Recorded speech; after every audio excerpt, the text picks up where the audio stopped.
Hello, students. We are continuing to talk about civil liberties, and today we're going to be talking about crime and punishment.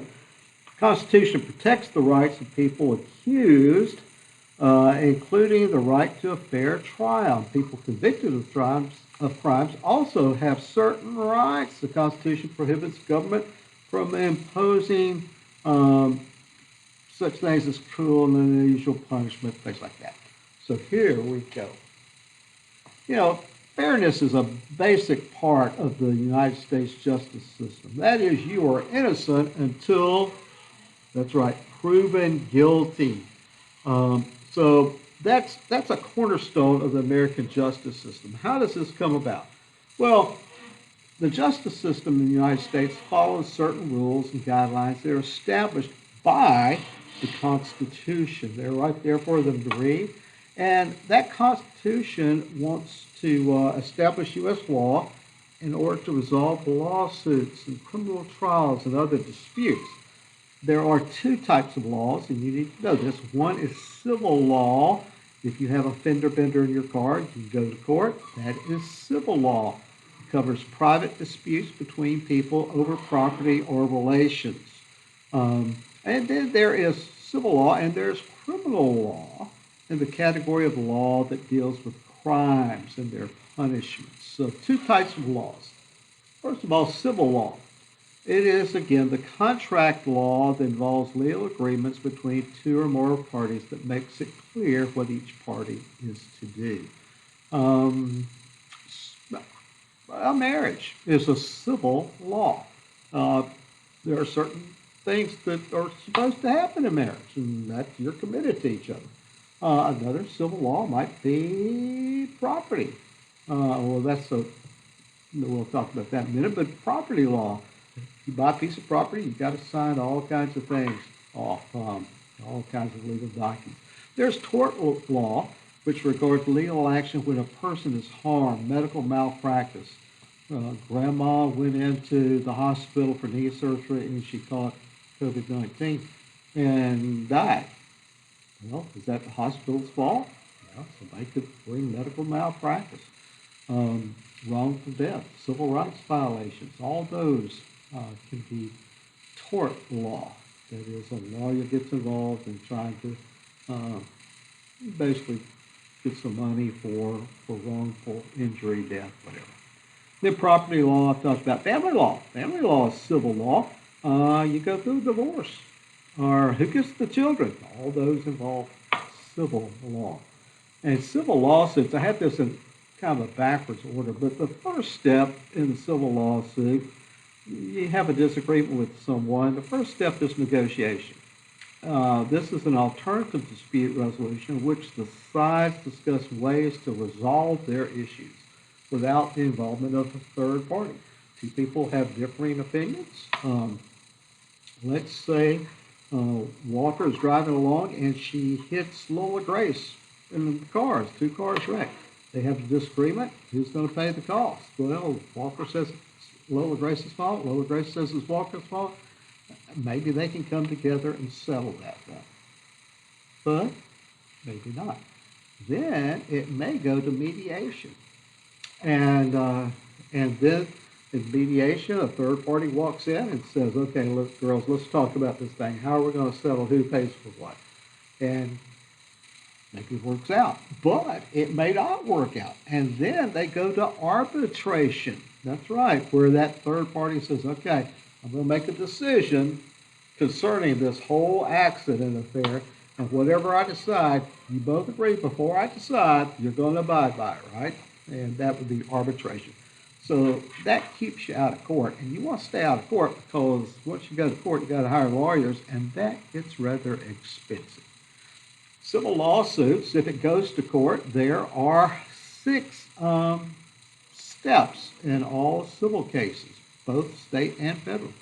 First step is the plaintiff hires a lawyer and files a complaint with the court against a defendant. That's right. And then the plaintiff and the defendant, two sides can seek before it goes to court. Most of the time, they do that through negotiation, mediation, negotiation, arbitration. all those things. So they settle before they go to trial because it gets expensive going to trial. But if they can't settle, then they go to trial. And the two sides exchange information on the evidence and witnesses called discovery. And then the trial is heard by a jury or a judge, and the jury or judge issues their ruling. Foreman, have you reached the decision? We have, Your Honor, and then they read the decision. And then the decision may be appealed. Maybe you're on the side that doesn't like the outcome. Well, it can be appealed, but it may not be heard. They may, you say, please hear my case, and they may say, okay, we'll hear it, or they may say, no, we're not. So, just as there are two types of law, criminal and civil, and then civil law, all those various types, 4 types, there are 2 types of criminal laws. There are misdemeanors and there are felonies. A misdemeanor is a peccadillo, a minor thing, jaywalking. You're crossing the street and somebody arrests you because you weren't using a sidewalk. That could happen. That's a relatively minor offense. You might receive a fine for it, or you're still going a little bit fast. That's a misdemeanor. But it can be a felony too, a more serious crime such as murder, sexual assault, grand theft that usually carries a harsher sentence. For instance, you're speeding. You get a ticket for that. That's a misdemeanor. But you hit somebody while you're speeding, that is a felony. And you're going to possibly do some jail time for it. Criminal justice process, well, the Fifth Amendment guarantees that people cannot face trial prior to facing the grand jury. Grand jury is a panel that's set aside to see the prosecution, the district attorney presents the evidence, and is there enough evidence for us to bring this person to trial? And the grand jury says yes or no. If there is, if they say yes, then they hand down an indictment, which is a formal complaint of criminal wrongdoing issued by the grand jury. And then they're going to be arrested after the indictment is handed down, but you don't have to stay in jail. You're going to be arrested, taken to jail, they're going to book you, and then you can probably get out by posting bail. Now, posting bail, that's money that you give to them saying, I'm going to show up for the trial. And it's not $10. It's not usually $100. It's more like $50,000, or perhaps $500,000, or $1 million. Or if you're Bill Gates, it would probably be $10 billion bail. So, they look at your means and say, okay, here's what you need to put up for bail. And then if you show up to court, you get the money back. But a lot of people who are charged with criminal offenses, that doesn't even go to court. They will plea out. They will have a plea bargain where they will agree to a lesser charge so that they spend fewer years in jail or whatever. So it doesn't have to go to court. However, if it does go to court, there's sentencing involved. They may be found not guilty. No sentencing. You're free to go. Or they could, in the course of the trial, change their plea to guilty, and then they will be sentenced to whatever at a later hearing. They could receive probation. Well, Chandler, this is your first offense, so we're just going to let you go at this point. But it goes on your record, so be aware of that. But the next time, I'm throwing the book at you. Or they could be incarcerated. They could say, I'm sorry, but you're going to jail. And you could go to jail for 6 months, for a year, for 2 years, for 5 years. It doesn't, you're going to be incarcerated, and it's no fun when the iron door is slammed shut. Changes life forever. Or it could be capital punishment. Capital, capitas, the head, taking off the head. That is punishment by death. We'll talk about that in a minute. Writ of habeas corpus means half the body, and you cannot just be put in jail and left there to rot. You have to appear before a judge and that judge has to determine if there's enough evidence to hold you. There have been a couple of exceptions during the Civil War, ex parte Merryman, ex parte Milligan, where Lincoln imprisoned some people. You need to know a little bit about that. Fifth Amendment guarantees that people must be indicted prior to trial, and that has not been incorporated to the state governments yet.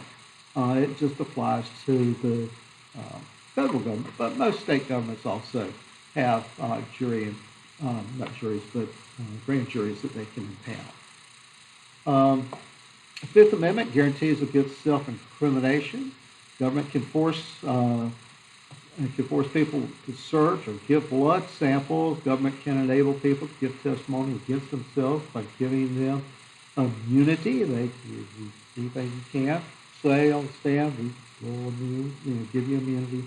Miranda warnings. In 1966, Ernest Miranda was arrested in Arizona. He confessed to a crime. And then appealed, saying, "Hey, we weren't told about our right to have a lawyer and all that." Went all the way up to the Supreme Court. The Supreme Court ruled, "Yeah, you have to tell him that he has a right to a lawyer and that he cannot incriminate himself." So you've heard this before. They have the right to remain silent. Anything they say can be used against them in a court of law. They have the right to an attorney present. If they cannot afford an attorney, one will be provided for them. Etc. The real irony of that, and you can read all about that in your text, is that Ernest Miranda, he was kind of a scumbag. After he got out, he was in a bar fight and got stabbed to death. Yes, he died. And then they arrested the guy who stabbed him to death. And the guy who stabbed him to death, they read him his Miranda rights. So it didn't help Ernest Miranda, who was dead, but that's how. Bail, excessive bail, prohibited by the Constitution when the amount of bail is greater than that necessary to ensure a suspect appears at trial. So that's why it goes up to the case. Bills of attainder is a legislative act that singles out an individual or group for punishment without a trial. Can't do that. Ex post facto law, you know this, are laws that come after the fact. The chewing gum, and that's a crime, and he's been chewing it on Tuesday, they passed the law on Wednesday, they can't go back and arrest him. And then there's the question of victims' rights. Victims' rights. Did you know that? Yeah, anyway. And you will read over that. Speedy and public trial, guaranteed by the Sixth Amendment in all criminal cases. Trial by jury, guaranteed by the Sixth Amendment and incorporated by the 14th Amendment, so it applies to the states. And a trial jury, usually made up of 12 people, but not always. Bench trial, trial in which a judge, not a jury, here is the case, decides who is guilty and who is not. Right to adequate defense, Sixth Amendment gives the right to be informed of charges, and Gideon is the big case there, where you have to have a lawyer. You have to be given a lawyer, even if you cannot afford one. So. That's big. Double jeopardy, made to stand trial twice, not trail, but trial twice for the same offense. This has been incorporated by the 14th Amendment, and so state and federal may try for the same offense without committing double jeopardy. That is, the state can try him and the federal can try him. So that's not double jeopardy, but the federal court cannot try you twice for the same offense. There's a great movie called Double Jeopardy. I can't recommend it because there's a sex scene in it, but outside of that, it is really good with Naomi Judge and Tommy Lee Jones. If you get a chance, I can't recommend it, but yeah, I'll watch part of it. Anyway, punishment. Excessive fine is prohibited by the Eighth Amendment, and cruel and unusual punishment is banned by the Eighth Amendment, incorporated by the 14th Amendment, yes indeed, and the court has never defined cruel and unusual. Is the death penalty cruel and unusual? Some people say it is, some people say no. And it came to roost here in the state of Georgia. Furman versus Georgia, 1972. Man broke in, he was burglarizing a house, and he tripped, fell, gun went off, and it killed a member of the family. He was sentenced to death in Georgia. He appealed to the Supreme Court, and the Supreme Court overturned it. But in Gregg versus Georgia, the Supreme Court affirmed the death penalty as not being cruel and unusual punishment. Very interesting case there as well. But I'm out of time. This means the case, it's controversial.